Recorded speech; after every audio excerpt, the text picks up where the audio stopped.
Here's what's coming up on the world today. More than 240 cases of COVID-19 now recorded in Peru, surpassing hard-hit Italy. Meanwhile, China says the new outbreak of COVID-19 in Beijing is under control, though it still expects more cases. Plus, Republicans in the U.S. Senate launched the police reform bill, rivaling a similar one by the Democrats. Thanks for joining us on the program, everyone. I'm Akaite Afia. In Peru, the number of COVID-19 cases has gone beyond 240,000, higher than even Italy, as the pace of infections begins to moderate in the Andean nation. Latin America is said to be the current epicenter of the pandemic, with more than 4 million confirmed infections, though Brazil remains the worst in the region, ahead of Peru and Chile, though experts believe the numbers in those countries could be much higher. Here's the global update. Spain has announced a €4.25 billion plan to assist the crucial tourism sector's recovery after being hit hard by COVID-19.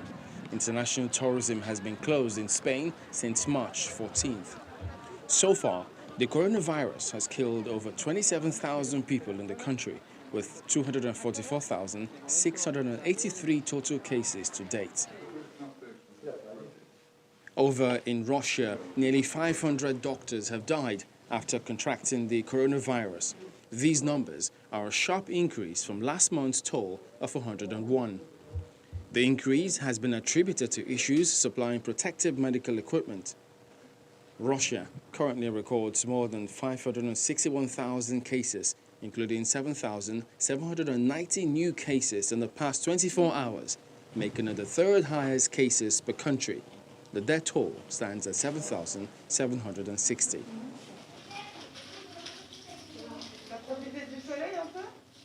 French schools have been grappling with maintaining social distancing as schools reopened in the European country. The country's education minister announced that social distancing rules were relaxed in French preschools and nurseries to allow all children to return to school by June 22. In Scotland, Prime Minister Nicola Sturgeon has announced that all shops, excluding those in indoor shopping centres, will be allowed to reopen from June 29. Dentists will be able to open up and contact spots are allowed to resume, despite face coverings will be mandatory on all public transport. This is all a part of Scotland's move into Phase 2 of easing of their lockdown. In Germany, thousands of people have been directed to quarantine following a coronavirus outbreak in a meat processing plant. The country has also said it will ban large-scale events until the end of October 2020 to avoid a new wave of infections. Germany has managed to maintain a relatively low death toll despite having a high number of cases. Currently, they have nearly 190,000 cases, with 8,868 deaths. Moving to Asia, Japanese Prime Minister Shinzo Abe says the country will ease entry restrictions for travelers coming from Australia, New Zealand, Thailand and Vietnam in an effort to restore people's livelihood. Japan currently has 17,588 cases with a death toll of 935. Well, let's check in on China, which says the latest outbreak in the capital, Beijing, is now under control, though it could experience a few cases in the following days. The country's chief epidemiologist at the Chinese Center for Disease Control and Prevention, Wu Zhunyou, was addressing a press conference where he explained that having new confirmed cases every day does not necessarily mean that there are new infections every day. He also said that by saying the situation is under control, he did not mean that there would be no new cases reported in the following days. The curve will last for a while, he says, and the cases will be fewer and fewer. As the race to find a viable vaccine against the coronavirus continues, the World Health Organization says it hopes hundreds of millions of vaccines can be produced this year, and 2 billion doses could also be produced by the end of next year, should any vaccines currently in clinical trials prove to be effective. Revealing her thoughts on the issue is the organization's chief scientist, Soumya Swaminathan, who says the plan is to make 2 billion doses available by the end of 2021, and that the organization is drawing up plans to help decide who should get the first doses once a vaccine is approved. So WHO is working on a fair allocation mechanism, which we're discussing with our member states to see, can countries all come to an agreement on how you share a limited supply of vaccine? Let's say you have 50 or 100 million doses at the end of this year. Okay, how should the world share that? Should it go only to the countries which have paid for it or are capable of paying for it to cover their own populations? Or should it go to protect frontline health workers or the most vulnerable people, whether they are the elderly or whether they are people with other diseases? So this is something I think the global community needs to discuss, and member states will be discussing this at the WHO meetings that we have every week with them, and hopefully will come to support a framework that's fair, that's equitable.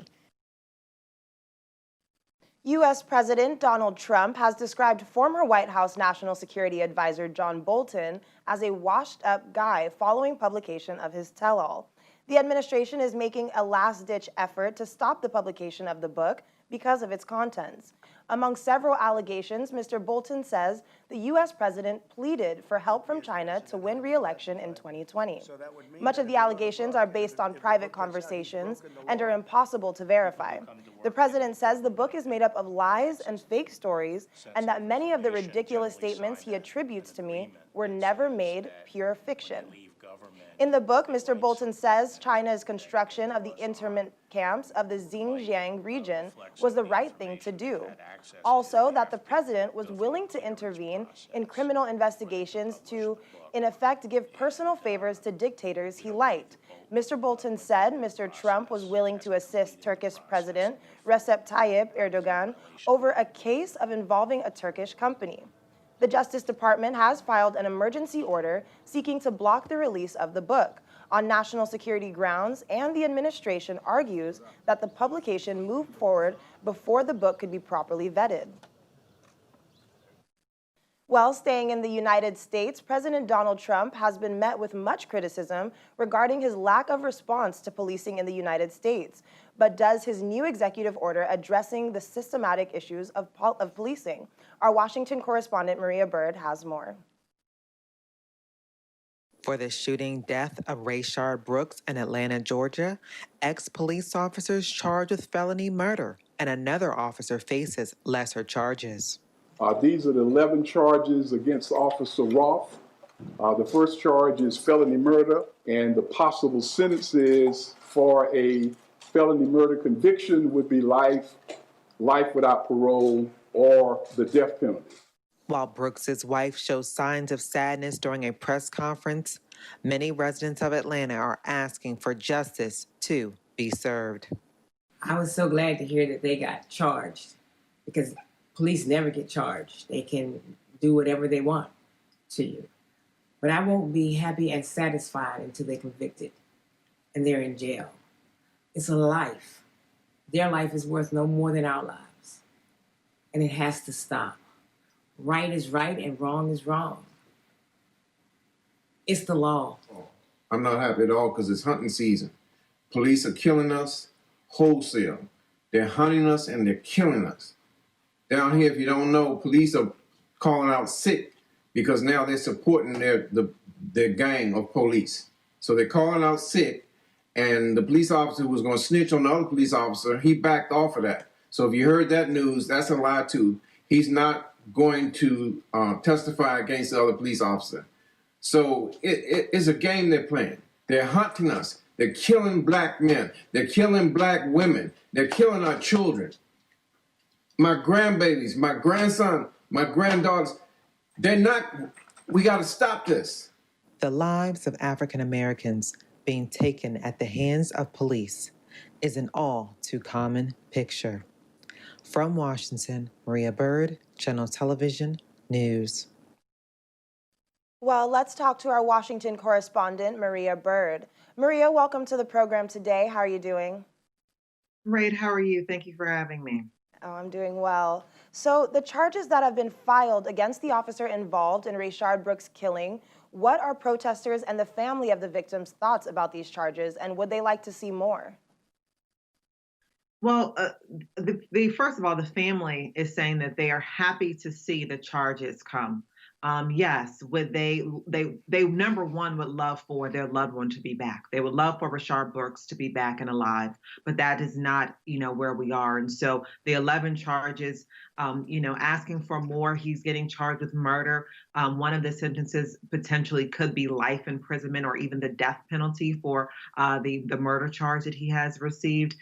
He's had aggravated assault charges against him. And so the charges are coming forth, and you're talking about 11 charges, which is very unprecedented for the U.S. when it comes to police and the time period. You're talking about the man was killed on Friday, and these charges were brought on Tuesday. And so I think that the family, as much as they would love to see these men convicted tomorrow, I think that they are at least somewhat, to best of their ability, satisfied with the progress. So what can we look forward to happening from here? From here, people are asking for conviction. Obviously, people have been protesting down at the Atlanta State Capitol.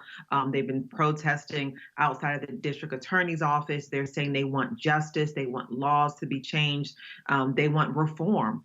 They're calling for reform. And many are also calling for the other officer that actually stood on the shoulder of Rayshard Brooks after he had died and had come down by the two gunshots. They're asking for him to be fired and to be removed as well. And so they want to obviously see him be charged further than what he has been. And so I think at this time, the next piece is, are they going to be convicted, and what is their sentencing going to look like? But most importantly, what are the laws that are going to be put in place to end this type of criminal activity by the police toward citizens? Yes, and in the case of Breonna Taylor, none of the officers have been charged. Why is it that Rayshard Brooks' case has received charges in just 6 days, while Breonna, who was killed on March 13th, is yet to see officers involved get charged? Louisville, Kentucky, that is a area that has had a long-standing history of challenges with racism. Let's just look at the facts here. Atlanta, Georgia is a largely heavily African-American community, and even in their governmental system. And so some of the understanding and the ways in which I think the processes might have been a little bit faster. Many people are saying because the DA is getting ready for re-election as part of the issue here.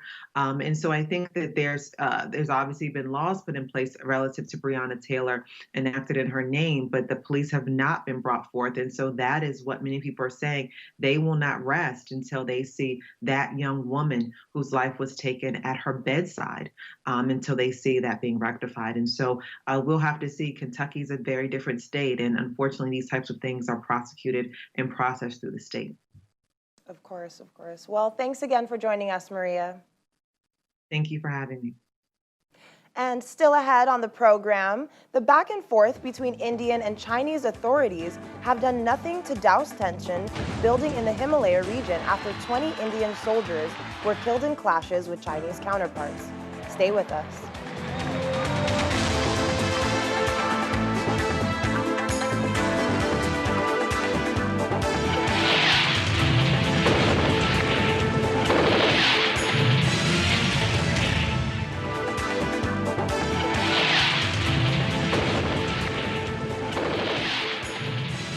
Welcome back to The World Today. Republicans in the U.S. Senate have unveiled a new police reform bill as a rival to more sweeping Democratic legislation as Congress struggles to address racial disparities in law enforcement. This is happening 3 weeks after the death of African-American George Floyd. The Republican-led Senate will turn to the bill next week. Senate Majority Leader Mitch McConnell told a news conference as Democrats in the House of Representatives prepared to advance their own legislation to a floor vote expected by July 4th. The Republican and Democratic bills address similar issues. Both make lynching a federal hate crime, encourage the use of body cameras, and seek better training standards for police. But it is not clear that Congress will agree on how to act. I think this package speaks very. This issue continues, and that's why it's so important for us to say that we hear you. We're listening to your concerns. The George Floyd incident certainly accelerated this conversation, and we find ourselves at a place with a package that I think speaks to the families that I spoke with yesterday who lost loved ones. We hear you. I think this package speaks very clearly to the young person who's concerned when he's stopped by the law enforcement officers. We see you. When we hear about the Breonna Taylor case in Louisville, Kentucky, we don't have any information around no-knock warrants. So for us to start a conversation with banning no-knocks doesn't sound like a solid position based on any data, because we don't have that data.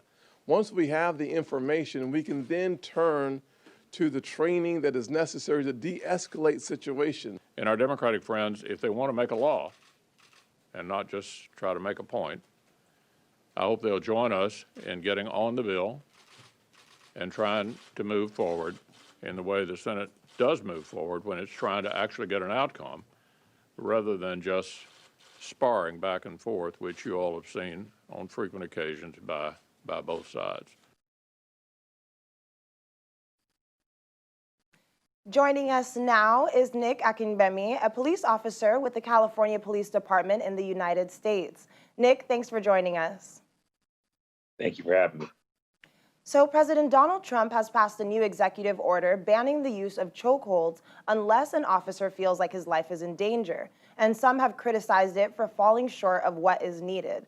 Both citizens and police need support and protection, so will this new legislation be strong enough to effectively bring about the needed changes?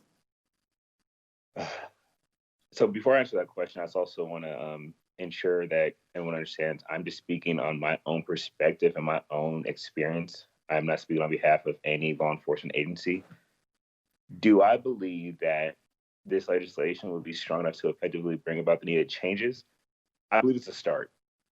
I think that, police use of force and community policing have been under a lot of scrutiny lately. But I think that this legislation will start to help move the needle amongst police departments in the entire nation, and leadership and management and police departments will now even start to review their use of force policies. In my own personal experience, I've already seen here in Southern California, the California Commission Post and the governor, Gavin Newsom, he's already signed a bill and put into effect that we should no longer be using the chokehold. So I think that moving forward, it might be something that will help move the needle, and it will bring about some necessary change. So tell us, how do the charges made against the officer involved in the Rayshard Brooks killing impact on the police force? That's a tough one because, again, I can't speak for every single officer, but just from those who I have spoken to, and again, this is still an ongoing investigation. We've all seen the video, unfortunately, and we all wish that things could have gone a little differently.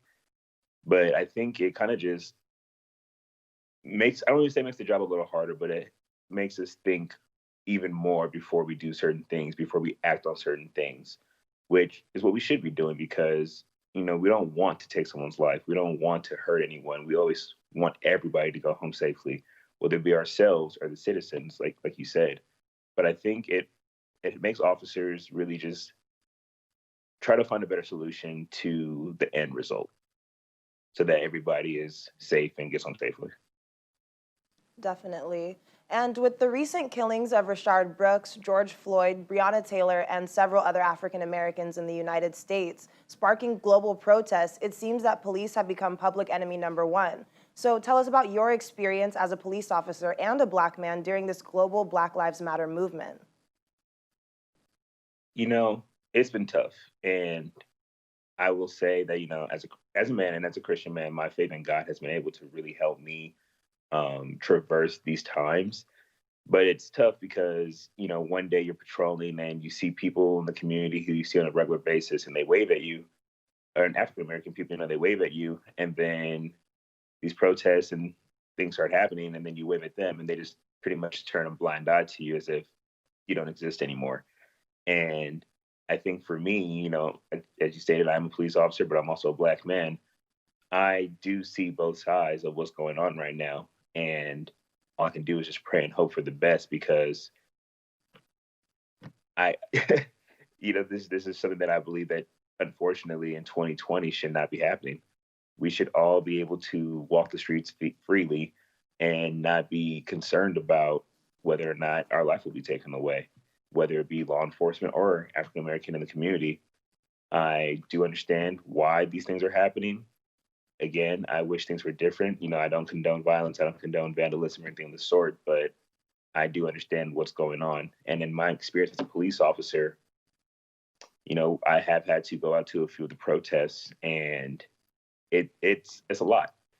You have people yelling at you, you have people throwing things, you have people legitimately just saying, hey, for lack of a better phrase, F the police. And when you sign up to do this career in this profession, that is something that you might be subject to. And especially as an African American police officer, you just kind of look at what's going on, and it's hard not to empathize with the protesters, but at the same time, you have to remain resolute in your profession, be safe, but also maintain safety for them as well. Definitely. Well, thanks again so much, Nick, for sharing your perspective with us today. Thank you for having me. Appreciate it. Protests are continuing in India over the death of 20 soldiers during a clash with their Chinese counterparts in the disputed Himalayan mountainous border. Protesters have been burning portraits of effigy of Chinese President Xi Jinping. Troops have remained on alert at the Galwan Valley in the Ladakh region of the Western Himalayas, 3 days after the clashes, and with both sides suffered casualties, though China has not given full details of deaths or injuries among its troops. The protests are ongoing in Kolkata, in Ahmedabad, and other parts of the country. Hardline nationalist groups with ties to Prime Minister Narendra Modi's Bharatiya Janata Party have stepped up calls for a boycott of Chinese goods and a cancellation of contracts with Chinese firms. China's opposition has canceled the Live Online launch of its flagship smartphone in India. Despite the tensions, Indian Foreign Minister Subrahmanyam Jaishankar will take part in a previously scheduled virtual meeting with counterparts from Russia and China on June 23rd.